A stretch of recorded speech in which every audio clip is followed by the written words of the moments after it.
ఇక వివరంలోకి వెళ్తే స్వాతంత్ర సమరయోధుల త్యాగాలను స్ఫూర్తిగా తీసుకుని దేశ నిర్మాణంలో యువత కీలక పాత్ర పోషించాలని రాష్ట్ర ఉప ముఖ్యమంత్రి పవన్ కళ్యాణ్ పిలుపునిచ్చారు.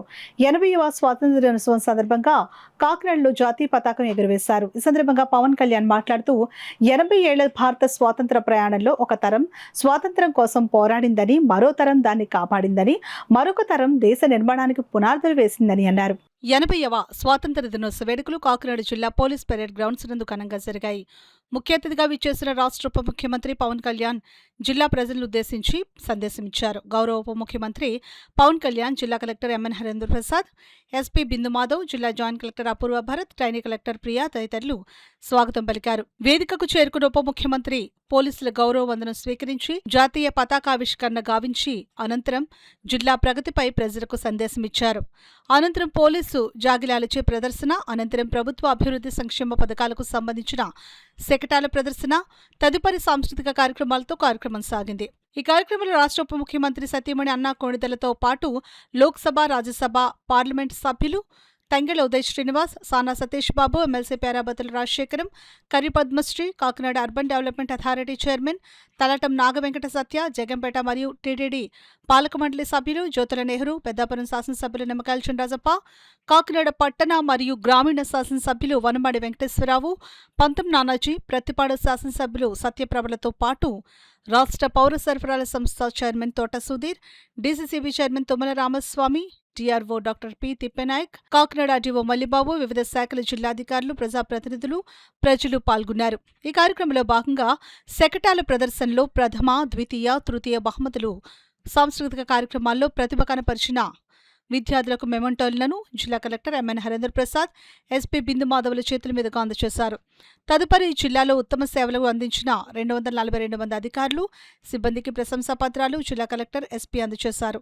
చివరిగా వందే మాతర గేయం, జాతీయ గీతాలాపనతో 80వ స్వాతంత్ర దినోత్సవ వేడుకలు ముగిశాయి. కాకినాడకి స్వాతంత్ర పోరాటంతో కూడా చాలా గొప్ప అనుభవం ఉంది. 1923లో కాకినాడలో జరిగిన అఖిల భారత కాంగ్రెస్ సమావేశం జాతీయ స్వాతంత్ర ఉద్యమ చరిత్రలో ఒక ముఖ్యమైన అధ్యాయం. జాతీయ చైతన్యానికి కాకినాడ ఒక వేదికగా నిలిచిందనడానికి ఒక గొప్ప ఉదాహరణ. అదే స్ఫూర్తిని మన చుట్టూ ఉన్న ప్రజల జీవితాల్లో కూడా మనం చూడవచ్చు. ఈ తీర ప్రాంతంలో తుఫాన్లు వస్తాయి, సముద్రపు కోత ఉంటుంది, భారీ వర్షాలు ఉంటాయి, ప్రకృతి అనుక్షణం ఎన్నో సవాళ్లు విసురుతూ ఉంది. అయినా మన మత్స్యకార సోదరులు సముద్రంలోకి వెళ్తారు, రైతులు పొలాల్లోకి వెళ్తారు, నేతలు తన మగ్గాల ముందు కూర్చుంటారు, కార్మికులు తమ పనిలోకి వెళ్తారు, యువత తమ భవిష్యత్తు కోసం ముందుకు సాగుతూ ఉంది.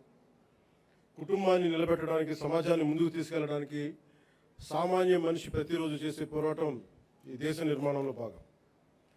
ప్రధానమంత్రి గారి శ్రీ నరేంద్ర మోదీ గారి వికసిత్ భారత్ 2047 సంకల్పంలో ఆంధ్రప్రదేశ్ తన వంతు బలమైన పాత్రని పోషిస్తుంది. కేంద్ర రాష్ట్ర ప్రభుత్వాల సమన్వయంతో రాష్ట్ర అభివృద్ధి పదంలో వేగంగా ముందుకు సాగుతూ ఉంది. కేంద్రం అందిస్తున్న మౌలిక వసతులు, పెట్టుబడులు, సాంకేతికత, జాతీయ స్థాయి పథకాలకు రాష్ట్ర ప్రభుత్వం తన పరిపాలనా సామర్థ్యాన్ని జోడించి వాటి ఫలాలు ప్రజలకు చేరేలా సర్వశక్తులు ఒడ్డి పనిచేస్తాం. ఇటీవల కేంద్రం రాష్ట్రాలకు ముందస్తుగా పన్ను వాటా నిధులు విడుదల చేయగా ఆంధ్రప్రదేశ్కి 4,597 కోట్లు అందాయి. ఇలాంటి కేంద్ర రాష్ట్ర సమన్వయం రాష్ట్ర అభివృద్ధికి మరింత వేగాన్ని అందిస్తాం.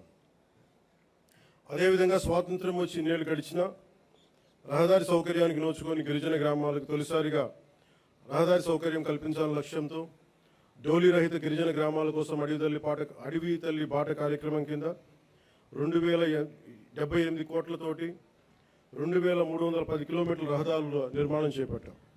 ఇప్పటికే 905 కిలోమీటర్ల రహదారుల నిర్మాణాన్ని పూర్తి చేశాం. జలజీవన్ మిషన్, అమర్జీవి జలధార కింద గతంలో అసంపూర్తిగా ఉన్న పులివెందుల, డోన్, ఉద్దానం తాగునీటి ప్రాజెక్టులని దాదాపు పూర్తి చేశాం. అలాగే 8,000 కోట్లతో 1,30,00,000 మందికి తాగునీరు అందించాల లక్ష్యంతో చిత్తూరు, ప్రకాశం, పల్నాడు, ఉమ్మడి ఉభయ గోదావరి జిల్లాలో మెగా వాటర్ గ్రిడ్ వర్క్స్ని వేగవంతం చేశాం.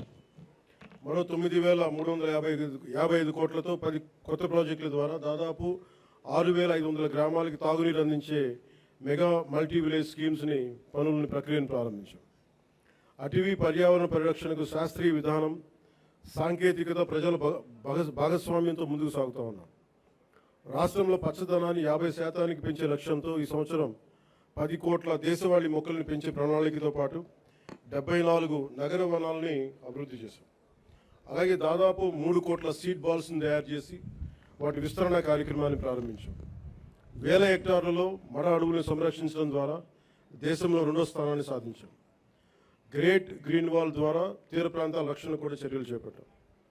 మానవ వన్యప్రాణి సంఘర్షణ తగ్గించేందుకు హనుమాన్ అనే కార్యక్రమాన్ని తీసుకొచ్చి 100కి పైగా వాహనాలతో అత్యవసర స్పందన వ్యవస్థను ఏర్పాటు చేశాం. కుంకి ఏనుగుల ద్వారా 15కు పైగా ఆపరేషన్లు విజయవంతంగా నిర్వహించాం. ఎర్రచందనం అక్రమ రవాణాపై కఠిన చర్యలు తీసుకుంటూ దాదాపు 100 మెట్రిక్ టన్నుల ఎర్రచందనాన్ని స్వాధీనం చేసుకుని 242 కేసులను నమోదు చేసి 494 మందిని అరెస్ట్ చేయడం జరిగింది. కేసులో 95% కన్విక్షన్ రేట్ సాధించగలిగాం. అటవీ భూ ఆక్రమణ చర్యలు తీసుకొని దాదాపు 10,506 హెక్టార్ల అటవీ భూమిని తిరిగి ఎన్డీఏ ప్రభుత్వం స్వాధీనం చేసుకుంది. రైతు సంక్షేమానికి ప్రాధాన్యత ఇస్తూ పీఎం కిసాన్, అన్నదాత సుఖీభవ పథకాల ద్వారా సుమారు 47 లక్షల రైతు కుటుంబాలకు ఏడాది 3,125 కోట్లతోటి ఒక్కొక్క రైతు కుటుంబానికి 20,000 సాగు సాయం అందిస్తూ ఉన్నాం. ఆదాయ పౌర సరఫరాల శాఖ ద్వారా రైతులు పండించిన ధాన్యాన్ని మద్దతు ధరకు కొనుగోలు చేశాం. గత ఖరీఫ్ సీజన్లో 1.82 కోటి 82 లక్షల మంది రైతుల నుంచి 48.70 లక్షల మెట్రిక్ టన్నుల ధాన్యాన్ని కొనుగోలు చేశాం. కొనుగోలు చేసిన ధాన్యానికి సంబంధించిన 11,556 కోట్లని 48 గంటల్లోనే రైతుల ఖాతాల్లో జమ చేయిస్తాం. రబీ సీజన్లో మరో 6,037 కోట్ల విలువైన ధాన్యాన్ని సేకరించాం. గతంలో అగ్రికల్చర్ మార్కెటింగ్ కమిటీల ద్వారా రైతుల నుంచి సెస్ వసూలు చేసిన ఆ నిధుల్ని చాలా అవసరమైన డొంక రోడ్ల నిర్మాణానికి గత ప్రభుత్వం వినియోగించలేదు. కానీ కూటమి ప్రభుత్వం వీబీ జీరాంజీ పథకం ద్వారా 10,000 కిలోమీటర్ల డొంక రోడ్ల నిర్మాణానికి శ్రీకారం చుట్టబోతూ ఉంది. అలాగే నేతన్న భరోసా ద్వారా చేనేత కార్మికులకు, మత్స్యకార సేవల పథకం ద్వారా పథకాల ద్వారా మత్స్యకారులకు అండగా నిలుస్తున్నాం. సంక్షేమం ద్వారా ప్రజలకు ఈరోజు భరోసా కల్పిస్తున్నాం. అభివృద్ధి ద్వారా రేపటి అవకాశాలు నిర్మిస్తా ఉన్నాం. గౌరవ ముఖ్యమంత్రి శ్రీ నారా చంద్రబాబు నాయుడు గారి నాయకత్వంలో రాష్ట్ర రాజధాని అమరావతిని అభివృద్ధి చేస్తున్నాం. రాష్ట్రం పెట్టుబడులు ముందుకు వస్తూ ఉన్నాయి. రాష్ట్ర జీవనాడైన పోలవరం కొత్త ప్రాజెక్టుని శరవేగంగా పూర్తి చేసుకుంటా ఉన్నాం. అలాగే ప్రత్యేకించి పిఠాపురం నియోజకవర్గం ప్రజల కోసం దాదాపు 1000 కోట్లతో ఎన్నడూ లేని విధంగా అభివృద్ధి పనులు చేపట్టాం.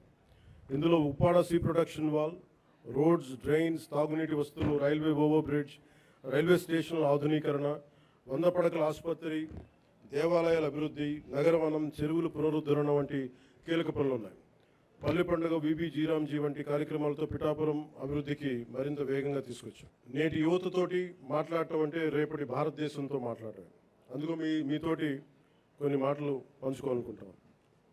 మీరు కేవలం భారతదేశ భవిష్యత్తు కాదు, భారతదేశపు ప్రస్తుత బలం కూడా. ఈ రోజున సమాచారం మనకి క్షణాల్లో చేరుతా ఉంది. But speed is not truth. ఏదైనా నమ్మే ముందు ఆలోచించండి, అనుసరించే ముందు ప్రశ్నించండి, నిర్ణయం తీసుకునే ముందు పరిశీలించండి. మన రాజ్యాంగ ప్రాథమిక విధుల్లో article 51 clause A sub clause H కూడా ప్రతి పౌరుడు శాస్త్రీయ మానవతా పరిశీలన సంస్కరణ దృక్పథాలను, scientific temper, humanism, enquiry and reforms పెంపొందించుకోవాలని చాటి చెప్తా ఉంటుంది. 660 మండలాల్లో స్వచ్ఛ ఆవిష్కర్తలు అనే లక్ష్యంతో ముందుకు సాగుతోంది.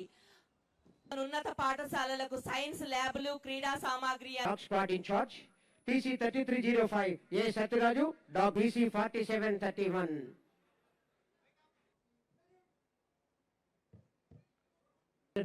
క్యాచ్ చేయట్లేదు.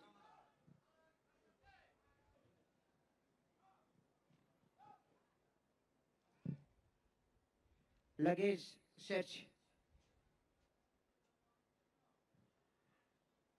Thank you, the team of Dog Squad of Kakinada. Welcome Ugadi 2025. Additional SP RTDSI 24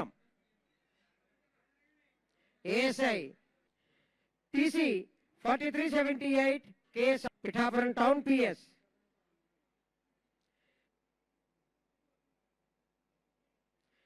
Next, Ati Utkrishta Seva Padakams for home gods.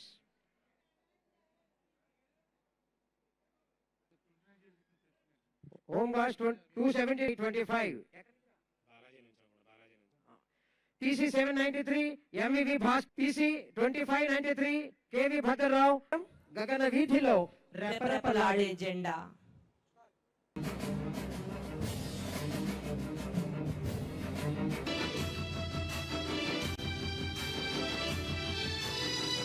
ఉసిరిన ముళ్ళ దారిలో దిక్కే తెలియని చిక్కుల వలలు కుమ్మవు నీవై రెమ్మవు నీవై పరిమ జయ జయ హో జయ జయ హో జయ జయ రంగేదైనా రూపేదైన శివుని జనము దేవత గణము సింగారం ఇది మన భారతం ఇలలో to KGBV Alipudi. Please clear. Sir, కొంచెం